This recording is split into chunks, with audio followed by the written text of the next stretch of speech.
Hey, this is Manga Haul for fall 2019, and I'm going to get started right off with what I got here of 5 volumes of Dr. Stone.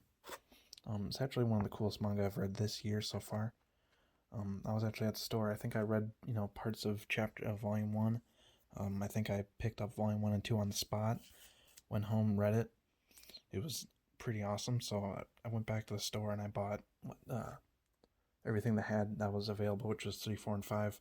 Everyone was turned to stone in this big catastrophe. Who knows if it was natural or man-made. I'm suspecting it's like man-made for some reason. Maybe we'll figure that out someday. But the main character and his friends pretty much are all dedicated in helping him put the world back together and recreating civilization and technology. It seems like it's actually going to be a pretty good time. The first thing they figure out to do is basically just basic survival, resource gathering, and they kind of figure out a way how to resurrect some people who have still been able to stay in stone for the entire time. So, the first person they take out is this super badass, and it was a good idea at first to revive him, but it kind of backfired on him because he had a different set of morals and philosophy about who should be resurrected, and so he kind of became the first main villain, and he's like a beast, and he can pretty much take out the other main 2 characters without even, physically, without even much effort at all. Which was the reason why they resurrected him in the first place, because they knew he was such a badass. The shtick that this story kind of goes through iterations of, it takes a piece of technology from modern day and breaks it down into its components and how to recreate it yourself, which is a little fantasized in the story, because you can't quite, even if you knew exactly step A to Z how to build your own gun, it would be incredibly difficult even if you had all the technology. Just with getting resources, that everything is extremely difficult, but they kind of bend some rules in how things can be done and how convenient things are, but pretty much goes through the process of going from you're just in the woods to here, we're going to have a gun. And this isn't a gun in the story, this is hypothetical. Eventually one day they'll be able to make guns again, which is what they need to be able to take out the super badass. And so that's what the story is about so far. I've only gotten to up to volume 3 so far of what I've read, so I still got 4 and 5 to read. And so, main character guy, he finds another village of people, and I think they're mostly indigenous. They're not people who have been resurrected. They've been people who were revived earlier and survived on their own for a period of time, or whole generations of people that have been pretty much the new indigenous people of the area. And he's kind of trying to build his own kind of a village or following.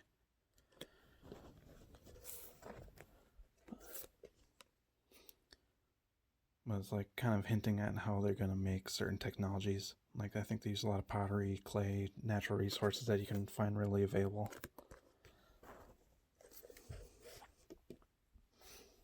That's mostly it for Dr. Stone. Pretty good. It's actually one of the few manga recently that I've read that's actually hooked me, and that I've been able to read consistently and actually super enjoy it without being kind of bored or just kind of forgetting about it and having other things to do. And definitely next, my kind of one I've been keeping up with recently has been Platinum End, which is, the same authors as Death Note and Bakuman. And so, at this point, I think the first big main villain has been kind of taken care of. And there hasn't been any villains set up yet. So this kid's been finally identified, and we can kind of see who he is and what kind of motivates him in his story. Now we know his backstory. And he's actually one of the few characters that doesn't have just some kind of absolute miserable backstory, because this whole series is full of suicidal, depressed people. So this kid's kind of refreshing. He's not just, the same as everyone else, because he's just a lot younger. He has a different outlook. Some of the back art there. I think that's the policeman. Police guy. A big plot twist is that, a lot of these manga where kind of crazy stuff's happening, kind of something fantasy. The people around the main characters don't know what's going on ever. The people of the public, random people. But now, this kid just straight up tells everyone what's actually going on, and, that's kind of going to be a game changer of how the story is going to progress. But other front art, back art, volume 9. And that's the volume I'm currently reading, so that's why I pulled that one out. And here's volume 8. Pretty much this is the climax of the previous storyline of the previous villain. Kind of as much as I really want to like this series, and I do like it, it's kind of held back by some kind of mostly contrived plot points or mechanics. So, you know, like there's abilities and rules, just like kind of you'd expect from Death Note. But like I said before, it tries to be like a shonen action. And so a lot of the stuff either just kind of comes off as contrived, which is why I'm actually super excited for the new manga, for the new volume.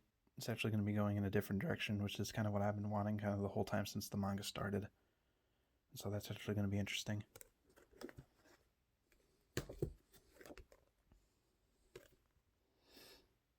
And, you know, the art in this is actually pretty good because Obata is just pretty good at art. He does a good job pretty much all the time, 100% of the time. He always goes 100% with his art.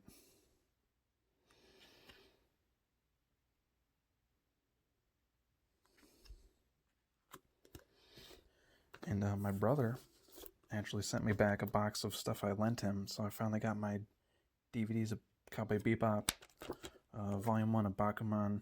Is it Bakuman, whatever. And this isn't actually my book. He got this from somewhere else somehow. Moon Phase, whatever this is, some early 2000s, you know, almost more JOJO in a sense. It's actually pretty actiony. I don't know. I didn't read it yet, but it's definitely some kind of weird. I mean, it's volume 3 for Christ's sake. So how am I supposed to just figure what's going on in the story? It's some no-name manga. Sorry, anybody who's actually read it and is a big fan, but as far as I know, I'd never heard of it before. And it's volume 3, so it's going to be, am I going to go out of my way and pick it up and try finding it and continuing it, or getting the first 3 volumes and figuring out the context to everything that's happening? But it seems to be pretty unlikely. But I also got Vinland Saga back from my brother, which he's probably had this book longer than I've had it. So the anime just came out, and I'm actually super excited for it. And it's nice to go back to read the manga again, because in its own story structure with flashbacks and what's currently happening in the timeline. The anime is in complete chronological order, which probably makes it work a little better for the anime episodic 20-22 minutes of runtime every episode. Because I feel like if you try to go page by page with the manga, that you run into issues where stuff either ends or it only is half explained, and it'd be a little more confusing. It's something that was maybe pulled off a little better in a chapter by chapter basis with the pacing of the manga itself versus pacing of an anime. So that restructuring of the story probably works out, but I would actually like to be able to maybe someday getting all the footage for the anime and recutting it so it's in the same pacing and story structure with flashbacks as the manga was. That'd be kind of cool to see if it's actually coherent or not, if you rearrange it back to the original. So yeah, I'm up to volume 10 on this series and waiting for the next volume to come out, I think in maybe October. I have to double check that, but it's still been one of my favorite manga of all time at this point. And I've been picking up JOJO's again since one of my buddies reads it or watches the anime, so I've been wanting to pick up the anime for a while, but I've been kind of want to maybe just read the manga first. So, it's a JOJO's reference, so that's what every video of mine does that too. So I think this is actually where the first big fight happens, where Dio just straight up just tries murking everybody. And it was all around a good read for the whole fight. And I really like the way the story is told here. It feels like classical, like it's classical literature somehow. Maybe it's because it's a Victorian setting. And this is actually an anime. I don't think that you care a whole lot, but we picked this up at the convention. We were at Anime Midwest, and this is what me and my girlfriend have been watching recently. So I've been trying to get through this. It started off really strong. We got to some of these middle episodes, maybe 3/4 way through the whole show, and it's only 13 episodes long. And it slowed down in a weird way, where I'm not even sure what's it going to be about anymore. And so maybe I just need to get to the next episode and watch it again. But like, it was getting like slowed down to the point where it was becoming boring all of a sudden for almost no reason. It was just slowing down.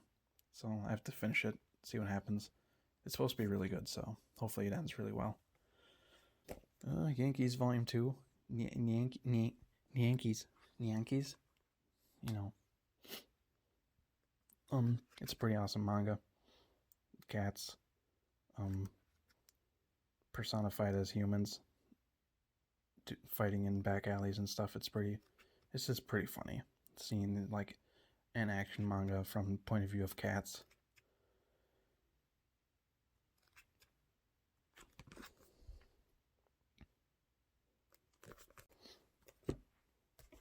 And Golden Kamuy Volume 2. This has been a pretty interesting story so far. I gotta get back and read it. I finished Volume 1 a while ago, and I picked up Volume 2 not too long ago, but I haven't read it yet. So I really like this kind of historical manga that doesn't like take place in like samurai with like, 1800s and earlier, where it's all still swords and samurais and feudal age stuff, or the Edo period, or everything before the Meiji era. So it's kind of cool to see this like early 1900s style, like still very much like Imperial Japan before World War II type stuff. And seeing how like these soldiers were, they're like the soldiers between modern age and they're pretty much modern soldiers versus samurais and stuff, and medieval style combat and modern combat. Yeah, this is a very elaborate hunt for treasure type manga, where the main characters are going after treasure and they have to figure out all the clues, and well, not clues, but they have to find pretty much the treasure map, and pretty much everyone along the way who's also trying to get it. And this manga doesn't really hold back with its what it wants to, with its action and what it wants to do, and how like almost kind of how gritty realistic it is.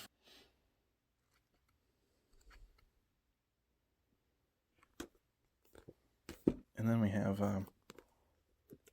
Buso Renkin, which is probably something you don't recognize, but if you pay attention to the author name, it's the same author that did Rurouni Kenshin. So this is the series he made right after he made that. I was at the half-price bookstore, and I found volumes 2 through 10, and I looked it up. That was the whole series, and so I bought the whole set, and I just needed to go online, and I went on Amazon, and I found volume 1, so now I have the complete set, and I want to read that soon. But I'm pretty disappointed with this physical book, because it was rated to be a little better than I was expecting. It's got stickers on it. It's an old library book, so I mean, I'm always happy to adopt books and stuff like that. But being an old library book, this is pretty out of shape for what I thought I was getting. Not that I paid a lot for it, but it's just it's got a sticker on it that's pretty much impossible to take off without damaging something. The pages are pretty yellowed, and the binding's a little messed up, and more stickers you can't take off very easily. But you buy off Amazon, and you're at the mercy of the guy selling it too, so you never really know what you get. And at a half-price bookstore, these books are pretty much new quality, maybe other than some page yellowing. So kind of interested to see what this the author makes, what his sequel series or his follow-up series to came what he did after Rurouni Kenshin. So it's kind of neat to see him do something else that's maybe a little more fantasy driven, because maybe he was a little better at that than realistic sword fighting. So it'd be kind of interesting to see what happens and what the main hooks for this story is going to be. But really, I don't know anything about it, so I see this dude with like a butterfly mask, and I'm like, what the heck is that? What is he doing? Action is just a little better, because a lot of times I would read Rurouni Kenshin and you'd see I'll go show you. So if you're reading Rurouni Kenshin and you're trying to follow some of the fights, and so here you can see he's punching every one of these hits. His punch, he's got his hand back, so he's kind of machine gun punching right there. And then he lifts him up. He looks like he's got a chokehold on him some kind, so at least you can see that pretty well. But then you have something like this in this frame, and this is actually really vital to figure out what's going on in the story, and you have no idea what just happened. It took me a while to figure out that he's Kenshin he's held above, I forget the guy's name, but he's being pretty much chokeholded or strangled above his captor. And so what Kenshin does is that he hits the hilt of his sword, and the sword comes up and hits the other dude in the chin, and he gets out of the chokehold. But, in a lot of frames of trying to figure out what happens in Renkenshin, you just don't know what's going on with the action. You're just kind of, filling it in your head, saying, oh, they're just swinging swords around, so I guess whatever. But, like, something like this is pretty vital to figure out, like, what just happened. And it happens all the time while reading this kind of reading Matsugi's manga. Sometimes you just don't know what's happening in the action. So that's one thing I really want to be better with this series, is I want the action sequence to be a little slightly more coherent, but still, things like the characters and the storylines are still just as, and backstories for characters and stuff are just as well made. That's what I'm really hoping for. But, based on the cover, we got a handful of characters, we always have to work with and stuff.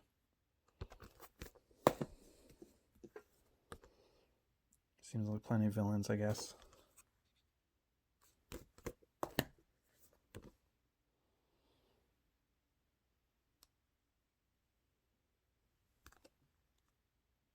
Yeah, because like things Rurouni Kenshin did well was, the comedy, the romance, the way they set up the action was always, interesting, and the villains always made sense.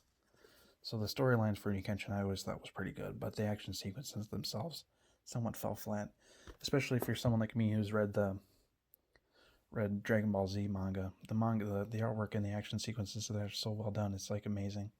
And so, pretty much I never read anything that's upheld the standards of original Dragon Ball Z fighting manga action sequences. I mean, I'm pretty excited to read this because it's a pretty short read, only 10 volumes. I probably get through that pretty fast, especially if there's a lot of action sequences. So pretty much the more action there's going to be, the faster you can probably read through this, because you can just flip through the pages as the fighting's happening. And hopefully it's a pretty good story. I'm hoping that's a little underrated, because it only lasted 10 volumes. I never heard of this outside of like looking for what else this manga artist has made. So like if it wasn't for me looking for it, I probably never really would have heard of this manga before. So yeah, that's Buso Renkin by the same manga artist that does Rurouni Kenshin. So I mean, that's probably it for this time's manga haul. So sorry if I couldn't remember a lot of character names. Japanese names just have a hard time sticking with me. So I usually know people by their face, and even in real life I'm terrible with names. But I hope you guys have a good night. So yeah, see you later. I'll make one of these again shortly, I hope. So I'll just matter of time. So yeah, hit the subscribe button if you want, and see you later. Have a good day.